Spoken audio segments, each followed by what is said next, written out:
जय हिंद दोस्तों, मैं Sumit Kumar excellent point coaching centre से आपका फिर से एक बार स्वागत करता हूं। जैसे कि हम क्या पढ़ रहे हैं, इतिहास। और इतिहास में जो आज हम पढ़ने जा रहे हैं भाग 17, जो किससे संबंधित है, औरंगजेब से। क्योंकि इससे पहले जो थे औरंगजेब के पिताजी, कौन, शाहजहां। शाहजहां की हत्या किसने कराई, वो औरंगजेब ने कराई। और औरंगजेब ने 1658 ईस्वी में किसको, शाहजहां को बंदी बनाकर, और बंदी बनाने के बाद में किस तरीके से 1666 में जो शाहजहां था, शाहजहां की मृत्यु हो गई थी। उसकी मृत्यु होने के बाद में जो गद्दी पे बैठा हुआ था, वो कौन बैठा था, औरंगजेब। तो आज जो हम पढ़ेंगे, औरंगजेब पढ़ेंगे। और इतिहास का सबसे विनाशकारी शासक जो था, वो औरंगजेब ही था। इसके समय में बहुत सारे विद्रोह हुए, जाट विद्रोह, सिख विद्रोह, सतनामी विद्रोह, असम विद्रोह, बहुत ऐसे छोटे छोटे विद्रोह हुए थे। तो किस तरीके से इसने तलवार के दम पे लाखों लोगों का कत्ल किया, और तलवार के दम पे इसने कितने लोगों को क्या बनाया, धर्म परिवर्तन करवाया, जो हिंदू से मुस्लिम इसने बनाए। अच्छा, कोई भी धर्म गलत नहीं होता, कोई भी मजहब गलत नहीं होता। गलत वो होते हैं उस धर्म में रहने वाले लोग, ठीक है। तो मैं ये नहीं कहता कि हाँ इस्लाम धर्म गलत है, लेकिन उस धर्म में या उस मजहब में जो लोग रहते हैं ना, उस धर्म के जो लोग हैं, वो उस धर्म को किस तरीके से सोचते हैं और उससे किस तरीके से दुरुपयोग करते हैं, तो वो सब चीज देख के हम क्या पढ़ रहे हैं आज, वो इतिहास। और इतिहास में अगर आपको बारीकी से ही पढ़ना है तो मेरी क्लास 1 से पढ़े और अब क्लास 17 तक, और बिल्कुल सीरियल एकदम क्रम वाइज के अनुसार देखे, तो आपको एकदम इतिहास की बिल्कुल गहराई समझ में आएगी। तो शुरू करते हैं फिर। औरंगजेब,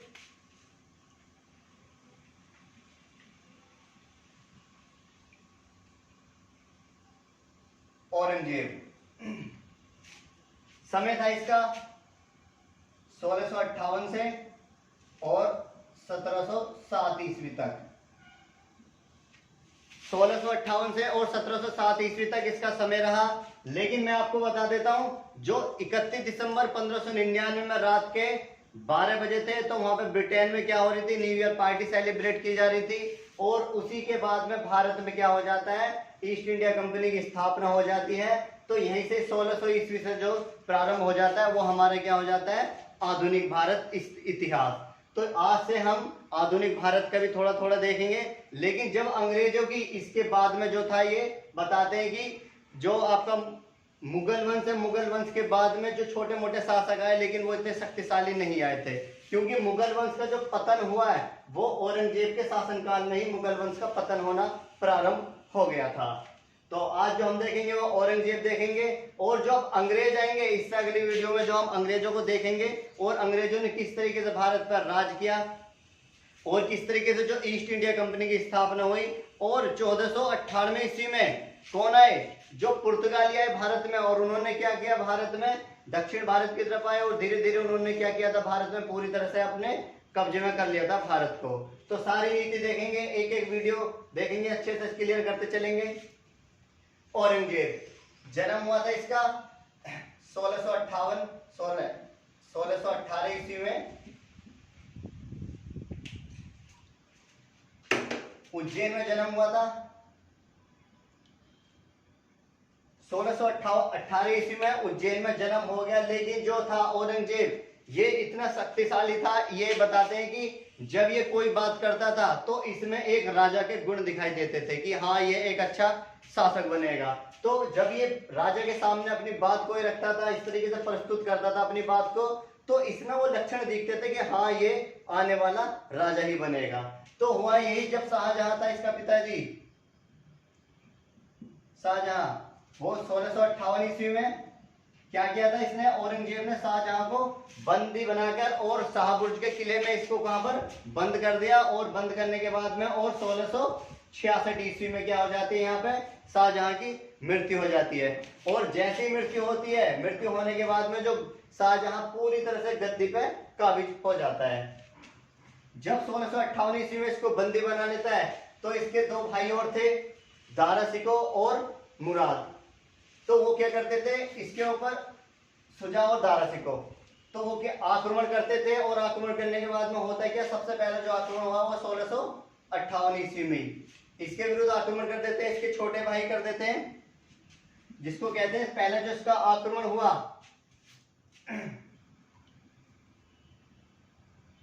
देवराई, देवराई का विद्रोह हुआ, जो किसने किया था? इसी के भाई ने दारासिकों ने आक्रमण किया। लेकिन वहां ही इस विद्रोह को, वो जैसे दारासिको इस विद्रोह को लड़ रहा था, तो इस विद्रोह को हारने वाला था पूरी तरह से और मृत्यु निश्चित थी, तो तुरंत इसको छोड़ के भाग गया। और जैसे ही भागा फिर इसके कुछ समय बाद फिर आया और एक और युद्ध होता है, फिर उसके बाद में छोटा से, लेकिन जैसे युद्ध होता है और उस युद्ध को भी जो औरंगजेब था इस युद्ध को पूरी तरह से जीत जाता है। तो जैसे जीत जाता है, औरंगजेब का पहला जो राज्याभिषेक हुआ वो 1658 ईस्वी में हुआ, और दूसरा जो इसका राज्याभिषेक हुआ था वो 1659 ईस्वी में। तो औरंगजेब को 2 बार राज्याभिषेक तिलक किया गया था। जिस तरीके से शाहजहां मुमताज महल से अधिक प्रेम करता था, तो उसी तरह से ठीक जो औरंगजेब था, औरंगजेब भी एक अफगान के एक शासक थे, उनकी लड़की थी जिसका नाम था दिलरास बानो बेगम। दिलरास बानो बेगम, ये इससे इसकी शादी हो गई थी 1637 ईस्वी में। जन्म कब हुआ था? 1618 ईस्वी में, और शादी कब हो गई थी? 1637 ईस्वी में। जैसी शादी हुई इसकी, और बाद में जाके इसको ये जो बोलता था, इसको रबिया के नाम से ये इसको पुकारा करता था, रबिया उल दौरानी, दौरानी के नाम से इसको पुकारता थे। तो हुआ यही यहाँ पे, जब इसकी रबिया उल दौरानी की मृत्यु हो जाती थी, और मृत्यु होने के बाद में जिस तरीके से शाहजहां ने आगरा में क्या बनाया? ताजमहल, तो उसी की हूबहू कॉपी बिल्कुल नकल करके इसने औरंगाबाद में दूसरा ही ताजमहल की नकल बिल्कुल एकदम छोटा ताजमहल बनाया। किसकी याद में? जो रबिया उद दौरानी थी। तो पूछ लेता है कि ताजमहल की दूसरी नकल कॉपी कौन है? वो ताजमहल की दूसरी नकल रबिया उद दौरानी का मकबरा है, जो किसने बनवाया था? औरंगजेब ने बनवाया था। कहां पर? औरंगाबाद में।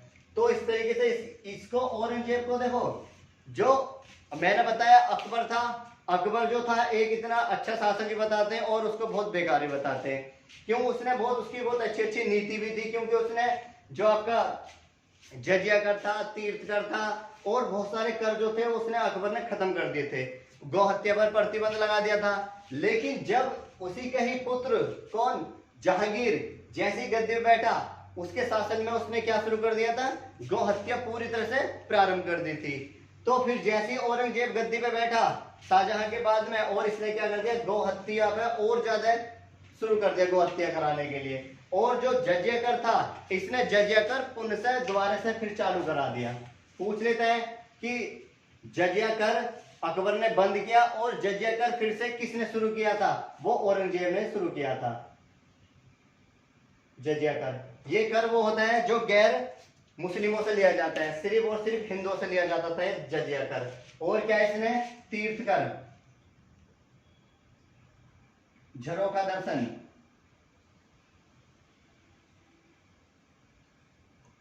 झरोखा दर्शन, और बहुत सारे ऐसे बहुत अन्य जाके इसने क्या लगा दिए थे? टैक्स लगा दिए थे भारत में, जो हिंदू लोगों से लिए जाते थे। और जो औरंगजेब था ये इतना खून खराबा करता था, इसीलिए इसको जो जिंदा पीर के नाम से भी जाना जाता है। जिंदा पीर। पूछ लेता है कि जिंदा पीर के नाम से किसे जाना जाता है? वो औरंगजेब को जाना जाता है। जो औरंगजेब था ये एक बताते हैं कि ये संगीत का बहुत बड़ा दुश्मन था। संगीत का इतना बड़ा दुश्मन था, बहुत ही ज्यादा है। लेकिन खुद क्या था? खुद एक वीणा वादक था। ये वीणा वादक संगीत से नफरत करता था, लेकिन खुद क्या करता था? वीणा बजाता था। ये जो माँ सरस्वती बजाती है वही वाली वीणा ये बजाता था। तो इस तरीके से इसका देखो, और ये जो था सबसे ज्यादा इसने क्या करा? लोगों को कत्ल किया, और लोगों को क्या करा? इसने धर्म परिवर्तन कराया। और देखो इसने सबसे ज्यादा इसकी सेना में जो भर्ती थे वो हिंदू लोग थे इसकी सेना में। हिंदू लोग इसकी सेना में भर्ती थे। एक आता है और दिल्ली सल्तनत का एक शासक और आता है मोहम्मद बिन तुगलक, उसकी सेना में भी सबसे अधिक हिंदू सैनिक भर्ती थे। तो पूछ लेता है किस मुगल शासनकाल के समय में हिंदू सैनिक सबसे अधिक थे, तो वो औरंगजेब के शासनकाल में सबसे अधिक थे। और दिल्ली सल्तनत का पूछता है तो किस में थे वो, मोहम्मद बिन तुगलक, जो तुगलक वंश का शासक था।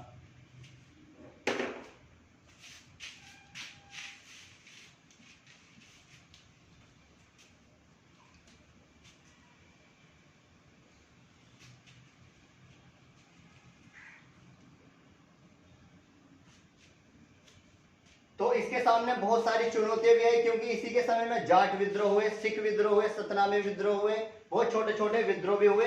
तो इसका सबसे पहला जो विद्रोह हुआ था वो हुआ था 1658 ईस्वी में। 1658 ईस्वी में हुआ एक सतनामी विद्रोह।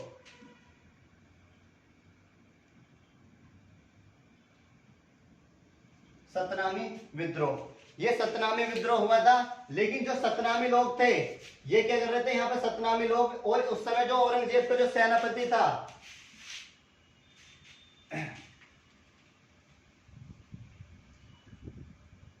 अफजल खां, इसका सेनापति था। लेकिन जो सतनामी विद्रोह जैसे ये हुआ और उसमें जो सतनामी विद्रोह के लोग थे उन्होंने क्या कर दी थी यहाँ पे, अफजल खां की हत्या कर दी थी। जैसी हत्या की यहाँ पे, और 1659 ईस्वी में ही इसी का ही एक मामा था जिसका नाम था शाइस्ता खां। शाइस्ता खां औरंगजेब का मामा था।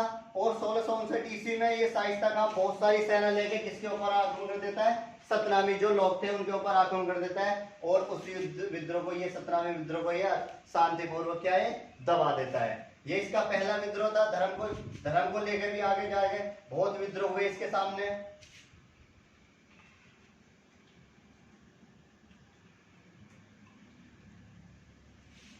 और जो इसका दूसरा विद्रोह हुआ वो 1661 ईस्वी में। 1661 ईस्वी में हुआ, एक मैंने बताया, एक वीर सिंह बुंदेला थे बुंदेलखंड के। बुंदेलखंड, और बुंदेलखंड के जो उस समय शासक थे वो थे चंपत राय। चंपत राय, चंपत राय शासक थे। और हुआ यही, यहाँ पे चंपत राय शासक जो थे, यहाँ पे औरंगजेब ने क्या करा, सीधा सीधा इनके ऊपर आक्रमण कर दिया। और आक्रमण करने के बाद में हुआ ये, यहाँ पे जो चंपत राय थे वो इस युद्ध में क्या, मारे गए। जैसे ये मारे गए, मारने के बाद में इन्हीं का ही एक पुत्र था जिनका नाम था छत्रसाल। छत्रसाल, और छत्रसाल क्या कर लेता है, जो बुंदेलखंड जो विद्रोह था ये वीर सिंह बुंदेला था।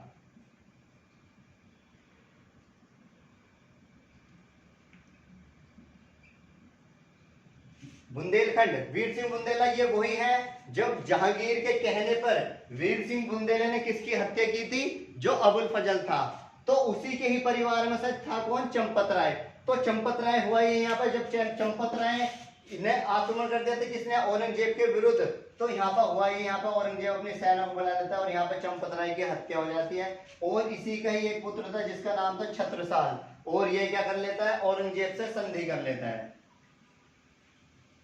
औरंगजेब से संधि कर लेता है, और इस संधि में लगभग 400 करोड़ रुपए, 400 करोड़ रुपए किसको देता है ये छत्रसाल, औरंगजेब को। लेकिन औरंगजेब इसको क्या, एक राजा की उपाधि दे देता है बस।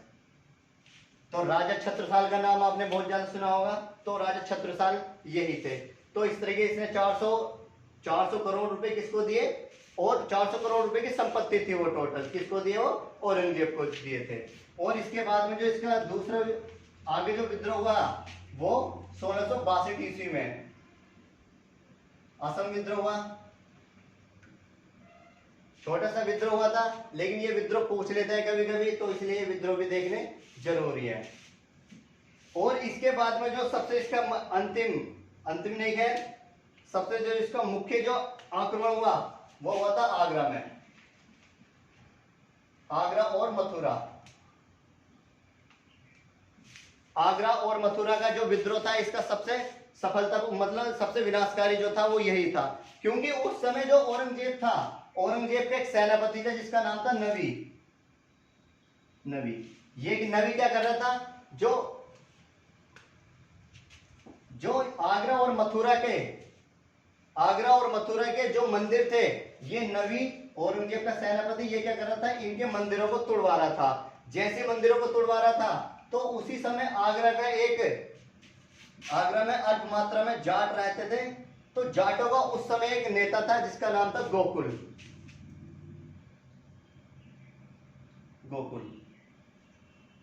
जाटों का उस समय नेता था गोकुल, और उस समय जो जाट थे वो बहुत अल्प मात्रा में थे, बहुत कम लोग थे।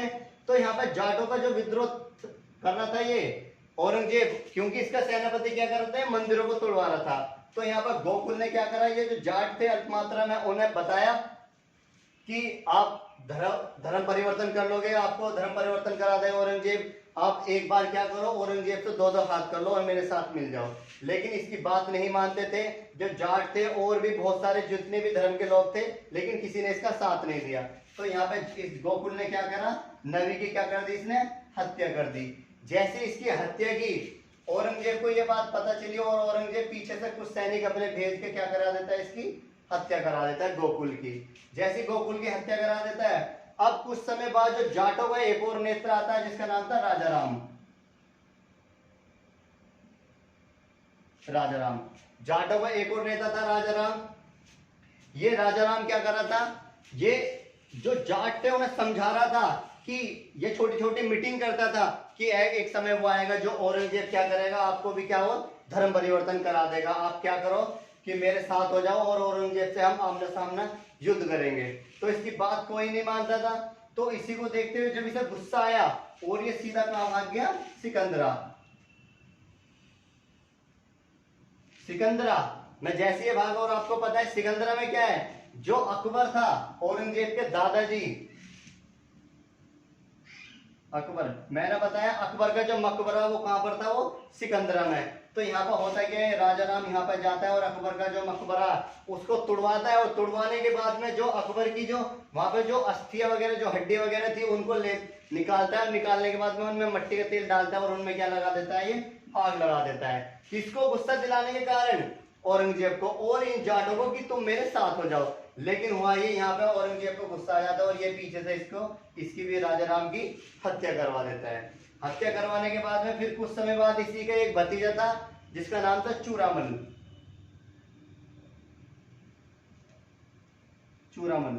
इसी का भतीजा था चूरामल। और चूरामल क्या करता है, ये भी खूब समझाता है जाटों को और जितने भी थे, लेकिन किसी ने इसकी बात नहीं मानी।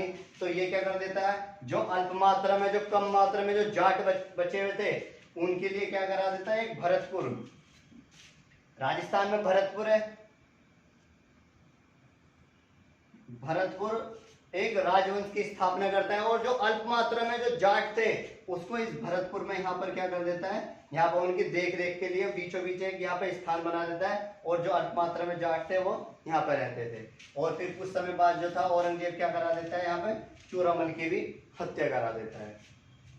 ये क्या विद्रोह था, इसके विरोध एक पहला जाट विद्रोह था, लेकिन इसके सामने बहुत सारे विद्रोह हुए। और दूसरा जो विद्रोह हुआ इसके सामने जो हुआ वो हुआ आपका सिख विद्रोह।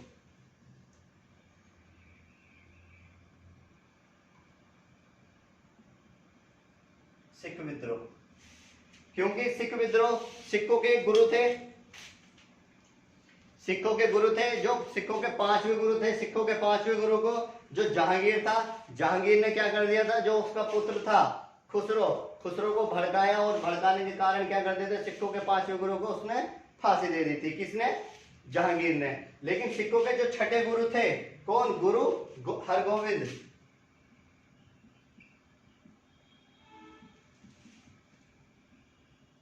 छठवें गुरु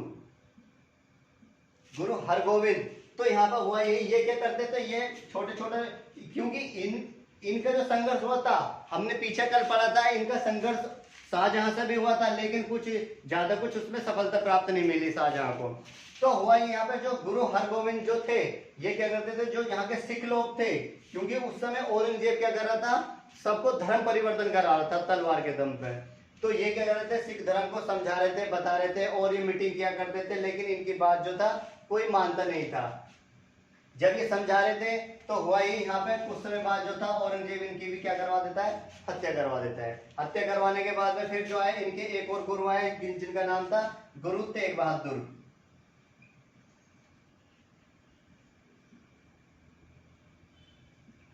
गुरु तेग बहादुर। और ये तेग बहादुर जो थे ये लोगों को समझा रहे थे कि कुछ भी हो जाए लेकिन हमें अपने क्या करना है, सिख धर्म को बचाना है और इसकी रक्षा करनी है।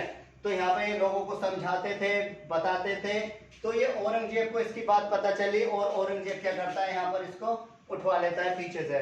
और उठवाने के बाद में सीधा कहाँ ले आता है, अपने महल में ले आता है। जैसे महल में लाता है और ये कहता है इससे, गुरु तेग बहादुर से, कि आप लोगों को धर्म परिवर्तन कराने से रोक रहे हो ना, तो आज आप ही धर्म परिवर्तन करोगे।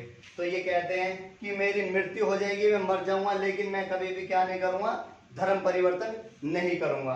तो यहाँ पर हुआ यही, जिन्होंने कहा औरंगजेब ने कि आज तुम धर्म परिवर्तन करोगे, लेकिन ये धर्म परिवर्तन करने से मना कर देते हैं। और यहाँ पर औरंगजेब क्या कर देता है, इनकी तलवार से इनकी गर्दन काट देता है। और इस तरीके से गुरु तेग बहादुर की भी क्या हो जाती है, वो मृत्यु हो जाती है। जब मृत्यु हो जाती है तो सिखों के उसी समय जो 10वें गुरु थे,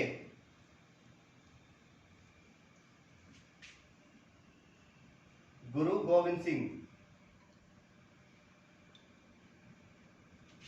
10वें गुरु। तो जब सिखों के 10वें गुरु थे तो ये क्या करने लगे, ये लोगों को बताने लगे कि इस तरीके से तो ये जो औरंगजेब है ये हमारा धर्म ही खत्म कर देगा और हमें क्या करना है, अपने धर्म की रक्षा करनी है। लेकिन इनकी भी बात ज्यादातर विकसित नहीं हो पाई। तो हुआ ये यहाँ पे, तो ये जो सिख होते थे, जितने भी ये गुरु हैं इनके, ये क्या होते थे, सिख धर्म के जो गुरु होते थे यही इनके भगवान होते थे। जैसे ये बोलते थे वो सब लोग इसी तरीके से करते हैं। तो हम सिखों के भी आगे एक अच्छी सी वीडियो बनाएंगे और उसमें सब कुछ जो सिख धर्म की कैसे स्थापना हुई और कौन कौन से गुरुओं ने क्या किया वो सारा एक बार डिटेल में फिर पढ़ेंगे। लेकिन औरंगजेब चल रहा है तो औरंगजेब के बीच में जब ये आए तो इनको भी देख लेना जरूरी है। जो सिखों के 10वें गुरु थे गुरु गोविंद सिंह। अब गुरु गोविंद सिंह क्या कर रहे थे, लोगों को समझा रहे थे। तो इन्होंने क्या करा, अपने धर्म की रक्षा करने के लिए इन्होंने कृपाण धारण करने के लिए लोगों को समझाया और अपनी रक्षा करने के लिए इन्होंने कृपाण जो रखते हैं ना, तलवार रखते हैं, जो सरदार जी होते हैं वो तलवार रखते हैं। तो इन्होंने क्या करा, वो तलवार रखनी है, वो सिख धर्म में ये अनिवार्य कराई थी इन्होंने, गुरु गोविंद सिंह ने। एक गुरु और आएंगे पीछे पड़े, एक गुरु जिन्होंने लंगर प्रथा शुरू की थी। ठीक है, वो गुरु के बारे में, जो सिख धर्म के बारे में हम अच्छे से पढ़ेंगे, वो आगे देख लेंगे उसके बारे में। तो हुआ यहाँ पे जो गुरु गोविंद सिंह जो थे, तो उस समय जो औरंगजेब था ये लोगों को धर्म परिवर्तन कराना था बहुत ज्यादा है। तो यहाँ पे इन्होंने कहा कि अगर इस तरीके से चलता रहा तो एक समय वो आएगा कि हमारा धर्म ही खत्म हो जाएगा। तो इन्होंने क्या करा, सबसे पहले इन्होंने 1699 ईस्वी में एक खालसा पंथ की स्थापना की।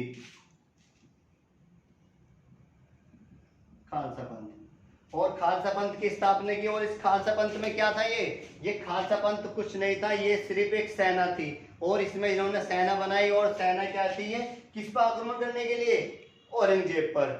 तो ये सेना इतनी मजबूत करी इन्होंने खालसा पंथ के अनुसार। तो हुआ ये जो सेना किस पर आक्रमण करने के लिए, औरंगजेब पर। तो हुआ यही, यहाँ पर ये एक और युद्ध होता है 1704 ईस्वी में खालसा पंथ के साथ गुरु गोविंद सिंह और औरंगजेब के बीच में 1704 ईस्वी में युद्ध होता है, जिसको बोलते हैं सरहिंद का युद्ध।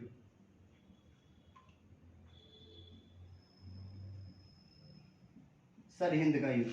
और इस युद्ध में जो गुरु गोविंद सिंह थे, इनके 2 पुत्र भी थे, इस युद्ध में लड़ रहे थे, जिनका नाम था जोरावर और फतेह सिंह। जोरावर और फतेह सिंह इनके 2 पुत्र भी थे गुरु गोविंद सिंह के। जब ये युद्ध चल रहा था, और उस युद्ध में हुआ ये, यहाँ पे गुरु गोविंद सिंह तो हाथ नहीं आए औरंगजेब पे, लेकिन इनके जो पुत्र थे दोनों, जोरावर और फतेह सिंह, इन दोनों को पकड़ के और औरंगजेब के सामने इन दोनों को पेश किया जाता है। और इनसे कहते हैं, औरंगजेब कहता है कि तुम धर्म परिवर्तन नहीं करोगे, तुम्हारे पिताजी नहीं करेंगे, लेकिन आज तुम धर्म परिवर्तन करोगे ही करोगे। तो ये कहते हैं हम मर जाएंगे लेकिन हम अपने सिख धर्म से किसी दूसरे धर्म में नहीं जाएंगे। तो तब ये कहते हैं वाहे गुरु की फतेह, वाहे गुरु की सौगंध। तो इस तरीके से कहते हैं। लेकिन यहाँ पर औरंगजेब जो था, औरंगजेब ने कहा कि आज तुम धर्म परिवर्तन करोगे, लेकिन ये भी मरने के लिए तैयार थे, लेकिन उन्होंने धर्म परिवर्तन नहीं किया।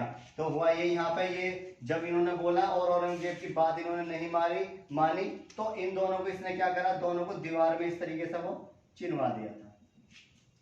तो पूछ लेता है कि गुरु गोविंद सिंह के कौन से पुत्रों को दीवारों में चिनवा दिया था? फतेह सिंह और जोरावर सिंह, दोनों छोटे छोटे बच्चे थे। इन दोनों बच्चों को क्या इसने जिंदा ही दीवार में चिनवा दिया था। इन दोनों बच्चों की बहुत अच्छी अच्छी कहानी भी है, किताबों में भी और वैसे भी सुनाते हैं। जो फतेह सिंह था ये बड़ा था और जोरावर ये छोटा था, लेकिन जो इनके पिताजी थे गुरु गोविंद सिंह, ये इसको कम प्रेम करते थे छोटे को, और इसको बड़े को अधिक प्रेम करते थे। तो हुआ ये, जब यहाँ पे ये दीवार में चिनाया जा रहा था इनको, तो छोटा तो पहले, जब दीवार नीचे चिनी जाएगी, छोटा तो पहले ही मर जाएगा और बड़ा फिर थोड़ा सा समय तो लगेगा मरने में, मृत्यु होने में। तो यहाँ पर हुआ यही, जो फतेह सिंह था ये कहता है कि आज मम्मी पापा तुझे कम चाहते हैं और मुझे ज्यादा चाहते हैं, और आज भी जो मृत्यु हो रही है वो तेरी पहले हो रही है, मैं तो फिर भी कुछ समय के लिए बच रहा हूँ। तो इनकी बहुत अच्छी अच्छी कहानी भी है, बहुत ज्यादा भी। तो इस तरीके इन दोनों को क्या कर देता है, ये दीवार में चिनवा देता है।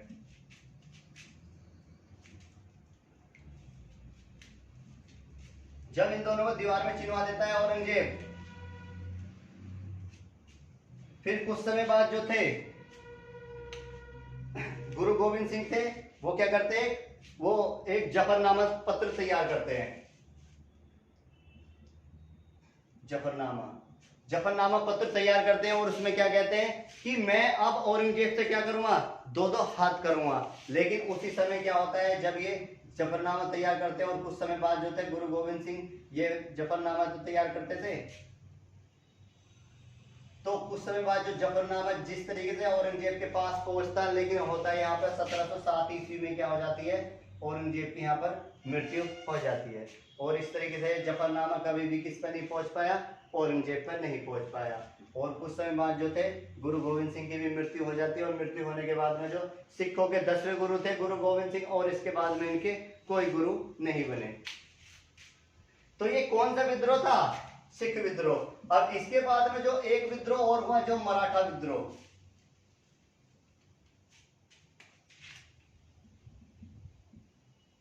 मराठा विद्रोह, और उस समय मराठा का जो सबसे शक्तिशाली जो वो थे, शासक थे, वो थे शिवाजी। जो मराठा थे ये कहां रहते थे, ये महाराष्ट्र में रहते थे।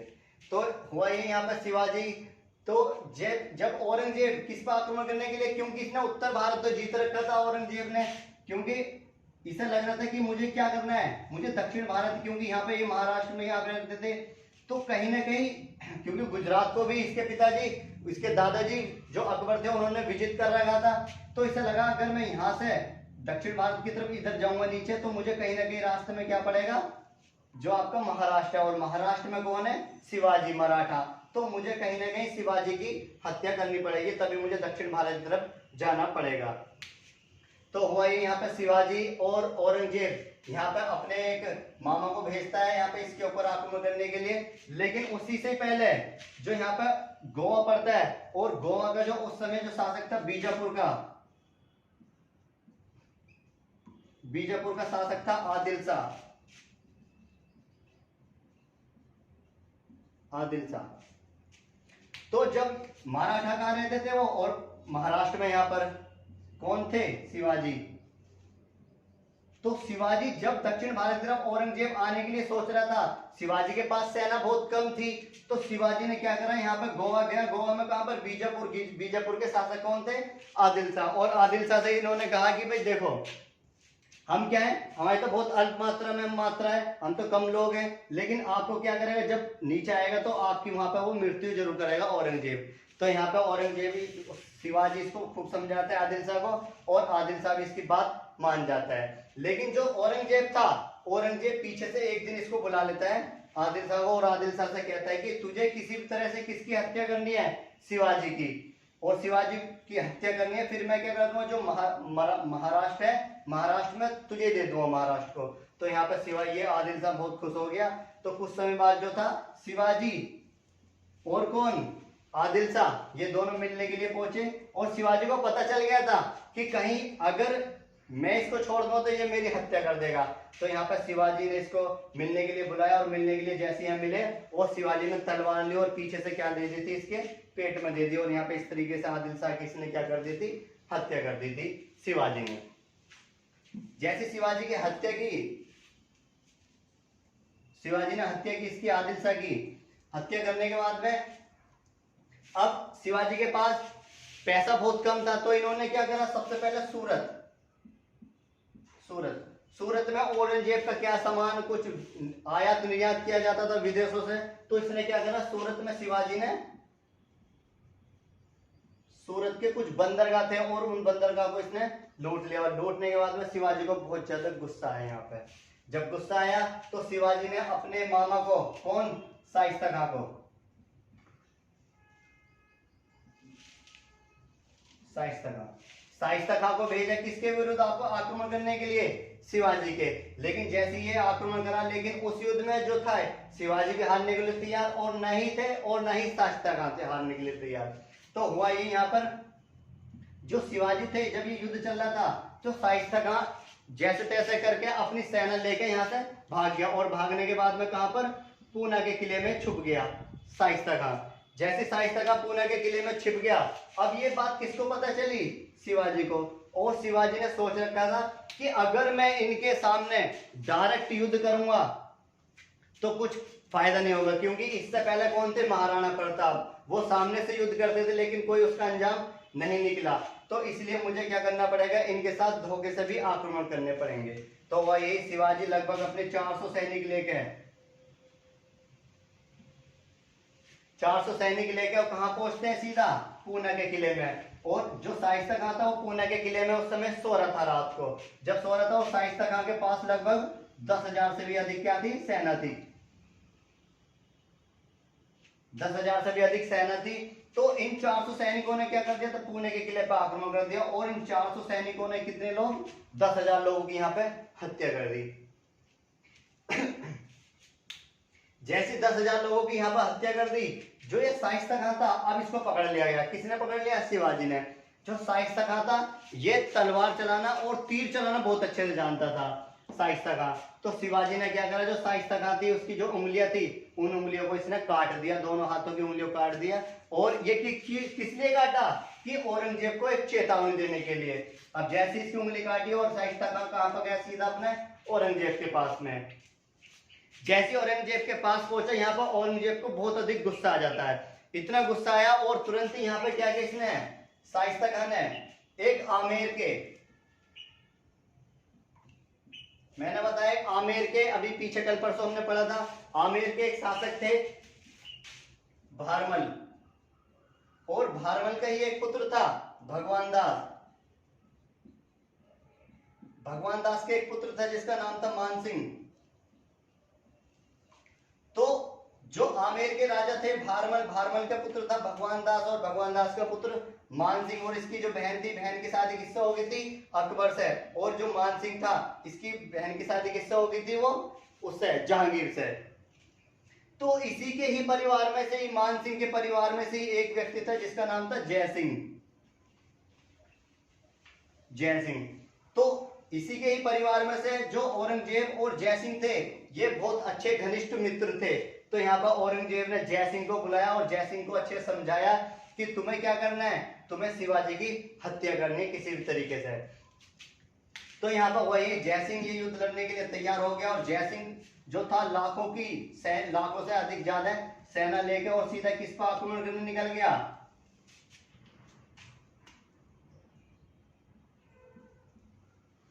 लाखों से भी अधिक सैनिक लेके सीधा किस पर आक्रमण करने के लिए लग गया, शिवाजी पर। जैसे शिवाजी पर आक्रमण करने के लिए लगा तो यहाँ पर हुआ यही, शिवाजी को जो था, शिवाजी इस युद्ध में क्या थे, हार गए। और हारने के बाद में यहाँ पे क्या होता है, शिवाजी इनसे क्या करता है, संधि करता है। संधि करता है।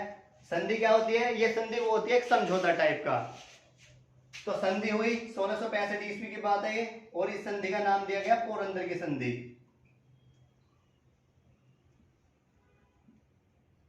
पोरंदर की संधि बहुत पूछ लेता है एग्जाम में कि पोरंदर की संधि कब हुई थी, वो 1665 ईस्वी में हुई थी। किस किस के मध्य हुई थी, जयसिंह और शिवाजी के मध्य। और इस संधि में क्या करा इसने, शिवाजी ने औरंगजेब को 40 लाख रुपए प्रतिवर्ष देने का वादा किया। किसने, शिवाजी ने। एक तो ये, और इसके पास लगभग बहुत सारे किले थे, 40 किले थे शिवाजी के पास। उन 40 किले में जो थे 23 किले किसको देने के लिए बोले, औरंगजेब को। और इसका जो बड़ा पुत्र था कौन, संभाजी।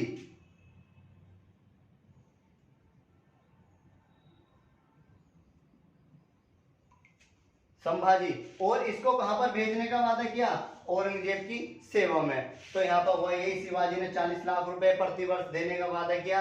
और 40 किलो में से 23 किले ग्वालियर का किला था, लेकिन उसको उसने दिया नहीं था यहाँ पे इसने।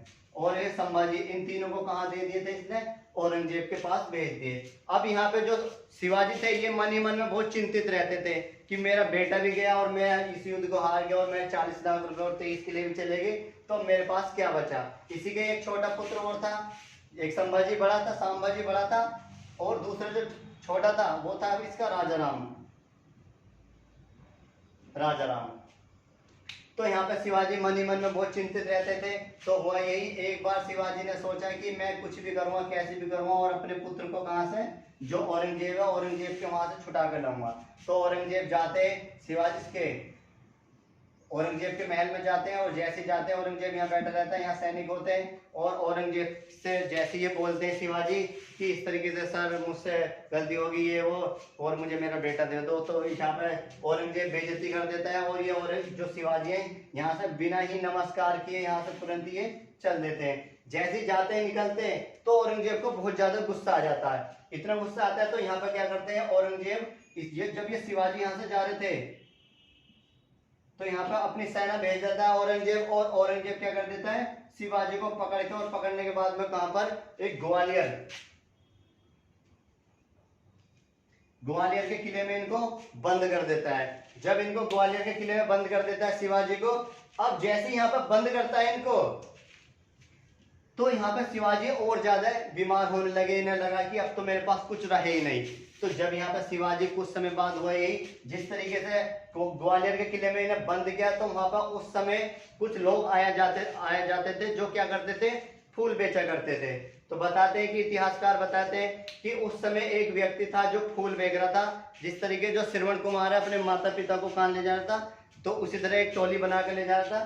तो कुछ लोग वहां पर क्या कर रहे थे, फूल बेच रहे थे, और वो इस तरीके से टोली बना के, तराजू टाइप की वो बना के जा रहे थे। तो वो जो फूल बेचने वाला था, उसका जो चेहरा मिलता था वो हुबेहू किससे मिल रहा था, शिवाजी से। तो शिवाजी ने उसको समझाया कि भाई देखो, अगर तुम्हें हिंदू धर्म की रक्षा करनी है तो मुझे किसी तरह से यहाँ से निकालना पड़ेगा। तो वो फूल बेचने वाले ने क्या किया, यहाँ पर वो शिवाजी के कपड़े बदल लेता है और शिवाजी को यहाँ से क्या कर देता है, बाहर निकाल देता है। अब शिवाजी जैसे ये बाहर निकला, अब शिवाजी ने सोच लिया अब मुझे क्या करना है, दो हाथ करने, किससे, औरंगजेब से। तो अब यहाँ पे शिवाजी क्या करते हैं, एक युद्ध प्रारंभ करते हैं, गोरिल्ला।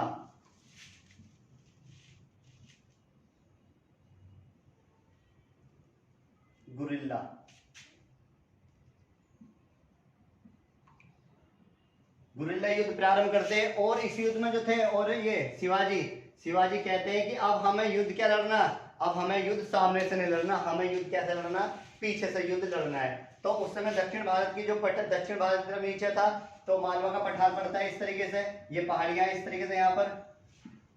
तो शिवाजी जिस तरीके से यहाँ से जाता था निकल के, अपनी सेना लेके इस तरीके से जाता था, निकल के जाता था।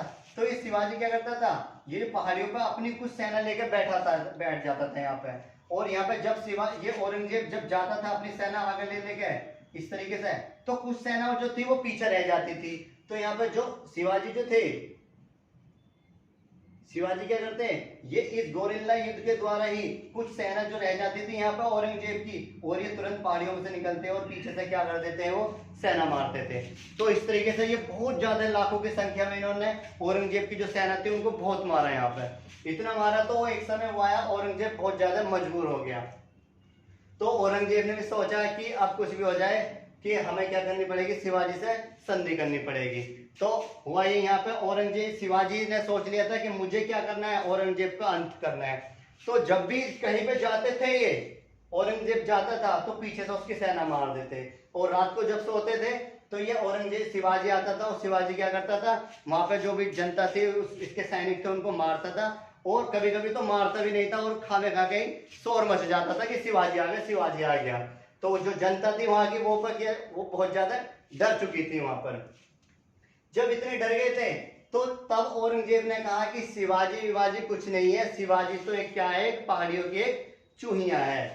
शिवाजी क्या है, एक पहाड़ों की एक चूहिया है।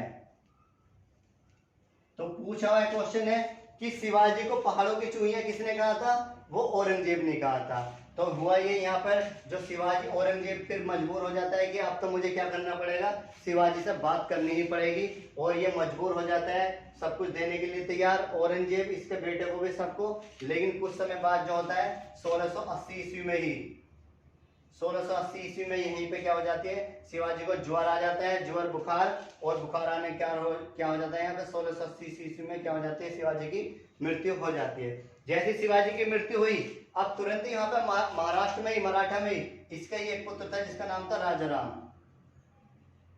राजाराम, और राजाराम क्या करता है, तुरंत गद्दी पे इसका राज्याभिषेक होता रहता है यहाँ पर। जैसे राज्याभिषेक हुआ यहाँ पर तो इसी के ही औरंगजेब की सेना में इसका इसका शिवाजी का एक बेटा था, उसको पता चला कि पिताजी नहीं रहे और गद्दी पे कौन बैठ रहा है, राजाराम। तो वहां से तुरंत वो आता है और आने के बाद में कहता है कि मैं शिवाजी का बड़ा पुत्र हूं और मुझे गद्दी पे बैठना है, और वास्तव में मेरा ही अधिकार बैठने का। ठीक है, तो यहाँ पे औरंगजेब जब शिवाजी की मृत्यु होगी, आप क्यों इसको छोड़ रहा है, तो ये जैसे तैसे करके यहाँ पर आता है, और यहाँ पर जो इसका अगला पुत्र था, बड़ा पुत्र था शिवाजी का, वो गद्दी पे बैठता है। ठीक है, तो आज के लिए इतने काफी, कल फिर मिलते हैं एक नई क्लासेस के लिए। लेकिन क्लास अगर अच्छी लगी हो तो चैनल को सब्सक्राइब करें, लाइक करें और कमेंट करें। अगर कुछ कमियां रह गई हो तो मुझे कमेंट करके जरूर बताइए, मैं उसे पूरी करने की कोशिश जरूर करूंगा। मैं कमेंट सबके पढ़ता हूँ। ठीक है, तो कमेंट करें और शेयर करें और अधिक से अधिक चैनल को सब्सक्राइब करें। धन्यवाद।